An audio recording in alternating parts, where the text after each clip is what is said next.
আসসালামু আলাইকুম কাকু। ভালো আছেন? এই তো ভালো আছি।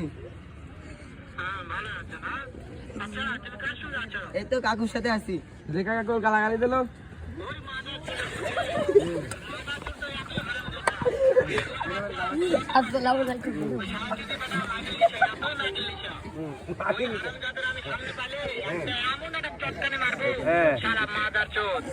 তুই কবে আসিস মাদার চোদ?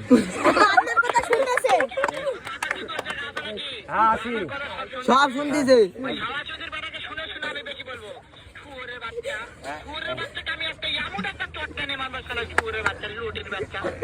আপনাকে মারতে চাই। আয় আমার কাছে কাছে আয়। হাই হ্যাঁ হ্যাঁ হাই